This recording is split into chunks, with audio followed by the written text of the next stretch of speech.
Kisah yang akan Anda dengar ini bukanlah karangan fiksi. Ini adalah kisah nyata yang dikirimkan oleh seseorang dan semua nama tokoh telah disamakan demi menjaga privasi mereka. Saya akan membawa Anda menyelami setiap emosi, setiap luka, dan setiap penyesalan yang tertinggal di dalam kisah ini. Sebelum kita mulai, tulis di kolom komentar, dari manakah tempat tinggal Anda saat menonton video ini, karena saya ingin tahu seberapa luas video ini beredar. Jangan lupa dukung channel ini agar bisa terus berkembang dengan cara like, subscribe, dan nyalakan tombol loncengnya. Bagi yang sudah subscribe, saya doakan semoga rezekinya lancar. Mari kita mulai kisahnya.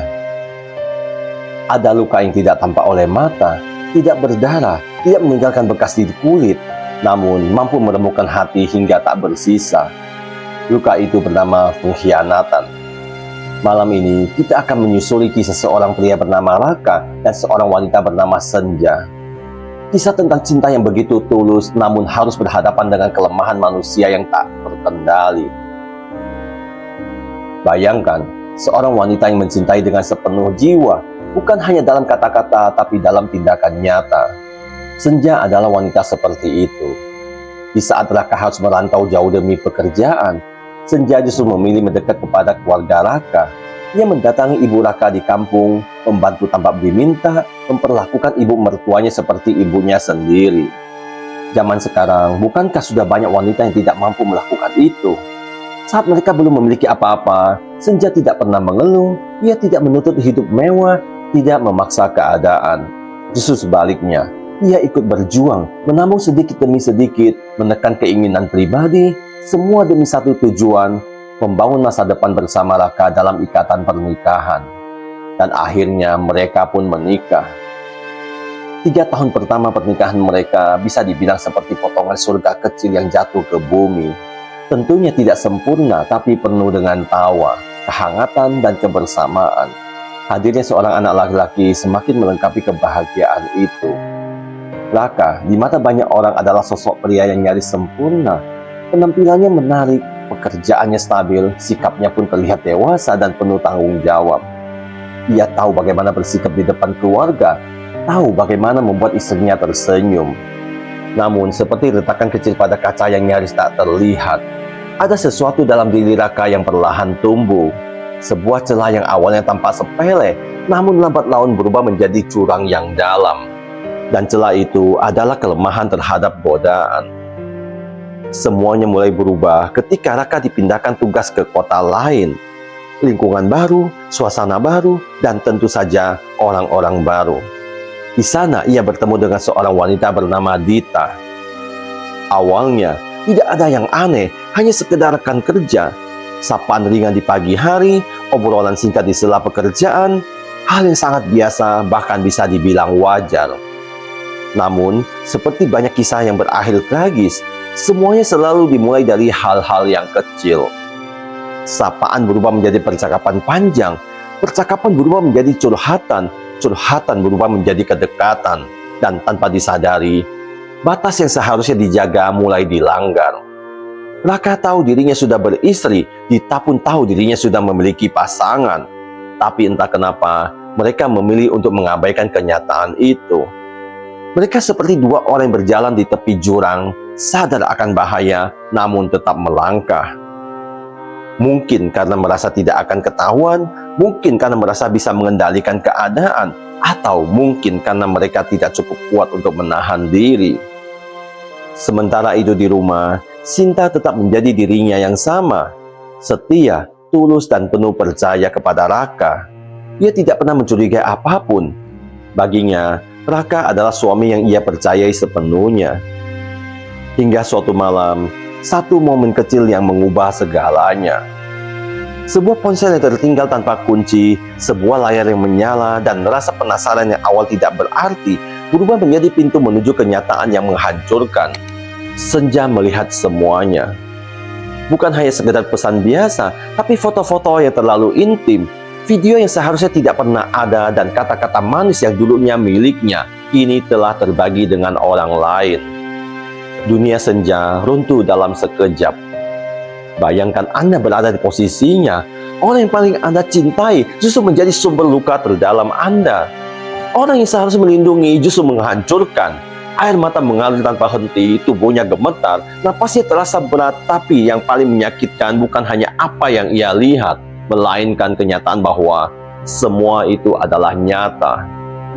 Saat Raka mengetahui semuanya terbongkar, ia tidak bisa lagi bersembunyi. Ia pulang dengan wajah penuh ketakutan, dan untuk pertama kalinya ia melihat Senja bukan sebagai istrinya, tapi sebagai seseorang yang hatinya telah ia hancurkan. Raka menangis. Ia memohon, ia bersimpuh di kaki Senja, meminta maaf berulang kali. Ia berjanji akan mengakhiri semuanya. Ia berjanji tidak akan mengulanginya lagi. Dan disinilah bagian yang paling sulit dipahami banyak orang. Apakah Senja pergi? Tidak. Ia memilih bertahan. Bukan karena ia bodoh, bukan karena ia lemah, tapi karena cintanya terlalu dalam. Ada harapan kecil di dalam hatinya, harapan bahwa pria yang ia cintai akan kembali menjadi sosok yang dulu ia kenal. Harapan bahwa keluarga yang telah ia bangun masih bisa diselamatkan. Ia memaafkan Raka. Namun, seperti luka yang dijahit tanpa dibersihkan, pengkhianatan itu tidak benar-benar sembuh, ia hanya tertutup sementara. Dan di balik senyum yang kembali dipaksakan, ada hati yang mulai retak perlahan. Senja mencoba melupakan, mencoba mempercayai lagi, mencoba membangun ulang apa yang telah runtuh. Tapi, satu hal yang sering dilupakan banyak orang adalah ini. Kepercayaan itu seperti kaca. Sekali pecah, walaupun bisa disusun kembali, tapi retakannya akan selalu terlihat. Dan sayangnya, apa yang terjadi selanjutnya bukanlah proses penyembuhan, melainkan awal dari luka yang jauh lebih dalam. Karena bagi sebagian orang, kesalahan bukanlah akhir, melainkan kebiasaan yang belum selesai. Dan bagi Raka, janji yang dia ucapkan malam itu ternyata tidak sekuat godaan yang kembali datang menghampiri. Kisah ini belum selesai, justru penderitaan yang sesungguhnya baru saja dimulai. Dalam kisah ini, Anda akan melihat bagaimana pengkhianatan bisa menghancurkan segalanya tanpa tersisa. Waktu terus berlalu. Setelah kejadian itu, kehidupan Raka dan Senja tampak kembali berjalan seperti biasa. Setidaknya dari luar. Senja berusaha menjadi istri yang sama seperti dulu. Ia tetap memasak, tetap merawat anak mereka, tetap tersenyum meski hatinya belum benar-benar pulih. Sementara Raka tampak berubah. Ia menjadi lebih perhatian, lebih sering pulang tepat waktu, lebih sering mengabari. Semua terlihat seperti tanda bahwa ia benar-benar menepati janjinya. Namun, ada satu hal yang sering menjadi jebakan terbesar manusia. Perubahan yang terlihat belum tentu perubahan yang nyata. Dan benar saja, di balik sikap manis yang kembali ia tunjukkan di rumah, Raka ternyata masih menyimpan hubungan terlarang dengan Dita. Ia hanya menjadi lebih rapi, lebih hati-hati, lebih pandai menyembunyikannya. Jika sebelumnya ia ceroboh, kali ini ia belajar. Dan bagi seseorang yang sudah terbiasa mengkhianati, kesempatan kedua seringkali bukan untuk berubah, melainkan untuk memperbaiki cara berbohong. Hingga akhirnya, kebenaran itu kembali menemukan jalannya. Namun kali ini bukan Senja yang menemukannya, melainkan suami dari Dita. Bayangkan betapa hancurnya situasi saat itu. Sebuah hubungan terlarang yang selama ini disembunyikan terbongkar dengan cara yang jauh lebih memalukan. Tidak hanya melukai satu rumah tangga, tapi dua sekaligus. Dan ketika semuanya kembali terungkap, tidak ada lagi kata-kata yang cukup untuk menggambarkan perasaan Senja. Jika pengkhianatan pertama saja sudah menghancurkan, maka pengkhianatan kedua ini seperti menusuk luka yang belum sembuh, lalu memutarnya perlahan. Lebih dalam, lebih perih, lebih kejam. Kali ini tidak ada lagi air mata histeris, tidak ada lagi teriakan, Senja hanya terdiam. Dan justru diamnya itulah yang paling menakutkan. Karena saat seseorang sudah terlalu lelah untuk marah, itu artinya hatinya sudah mulai menyerah. Namun, hidup seakan belum selesai menguji Senja. Di tengah badai rumah tangganya, ia harus menghadapi kenyataan yang jauh lebih berat.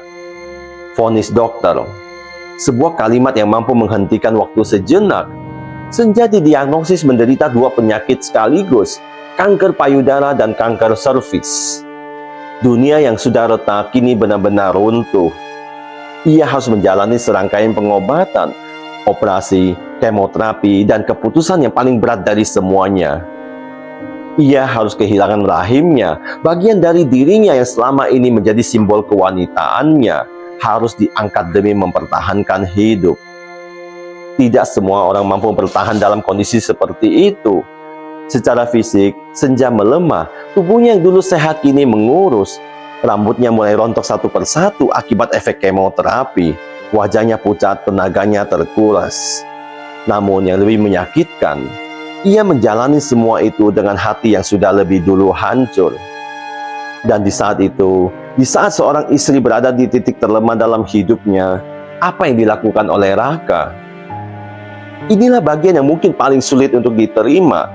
Alih-alih menjadi tempat bersandar, Raka justru kembali mencari pelarian dari satu wanita ke wanita yang lain. Dari rekan kerja hingga seseorang yang bahkan berada di dalam rumahnya sendiri, yaitu pengasuh anak mereka. Ia mencari kenyamanan di saat istrinya sedang berjuang antara hidup dan mati. Sementara Senja berjuang menahan rasa sakit setiap hari, Raka justru sibuk mengejar kesenangan sesaat. Ini bukan lagi sekedar kesalahan, ini adalah pilihan. Pilihan untuk terus mengkhianati meskipun tahu apa yang sedang dipertaruhkan. Hari-hari berlalu dengan begitu berat. Senja tetap bertahan, ia tetap berjuang, bukan hanya untuk dirinya, tapi juga untuk anaknya. Ia ingin hidup, ia ingin melihat anaknya tumbuh besar. Namun, tubuh manusia ada batasnya. Dan hati manusia juga bisa kelelahan. Hingga akhirnya Januari 2026 tiba. Bulan yang dingin, sunyi, dan menjadi akhir dari segalanya. Di sebuah ruang perawatan, di tengah sesi kemoterapi yang melelahkan, Senja menghembuskan napasnya yang terakhir. Ia tidak pergi karena berhenti mencintai. Ia pergi karena tubuhnya sudah tidak mampu lagi menahan semua rasa sakit yang ia pikul, baik fisik maupun batin. Dan pada saat itu, segala penyesalan yang selama ini tertunda akhirnya datang. Tapi seperti biasa, penyesalan selalu datang terlambat. Di rumah duka, suasana begitu hening, tangisan terdengar di berbagai sudut. Keluarga, kerabat, semua datang memberikan penghormatan terakhir. Dan di sana, duduk seorang pria yang kini terlihat sangat berbeda. Raka. Tidak ada lagi aura percaya diri, tidak ada lagi senyum yang dulu sering ia pamerkan. Wajahnya pucat, matanya kosong seolah kehilangan arah. Untuk pertama kalinya, ia benar-benar merasakan kehilangan. Bukan kehilangan sementara, tapi kehilangan yang tidak akan pernah bisa diperbaiki.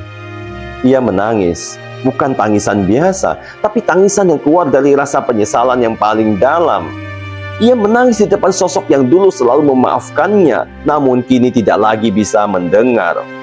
Ia memanggil nama Senja berkali-kali, namun tidak ada jawaban. Tanah telah menutup semua kesempatan itu. Tidak ada lagi kesempatan kedua, tidak ada lagi maaf, tidak ada lagi tempat pulang. Yang tersisa hanya kenangan dan rasa bersalah yang akan ia bawa seumur hidupnya. Kisah ini bukan hanya tentang cinta, ini adalah tentang pilihan, tentang bagaimana satu keputusan kecil bisa menghancurkan begitu banyak hal. Tentang bagaimana seorang yang tulus, yang bisa terluka berkali-kali hingga akhirnya benar-benar pergi. Dan tentang bagaimana seseorang baru menyadari arti kehilangan setelah semuanya terlambat. Sekarang, saya ingin bertanya kepada Anda. Menurut Anda, apakah seseorang yang sudah 2 kali berselingkuh benar-benar bisa berubah? Jika Anda berada di posisi Senja, apakah Anda akan tetap bertahan atau memilih pergi sejak awal? Dan satu pertanyaan paling penting, apakah memaafkan selalu berarti harus memberi kesempatan kedua? Tulis pendapat Anda di kolom komentar. Saya ingin mendengar sudut pandang Anda. Jika kisah ini menyentuh hati Anda, jangan lupa untuk menekan tombol subscribe, like, karena di channel ini kita tidak hanya mendengar cerita, tapi juga belajar dari setiap kisah kehidupan yang nyata. Sampai jumpa di kisah berikutnya. Jaga hati dan jaga kesetiaan Anda.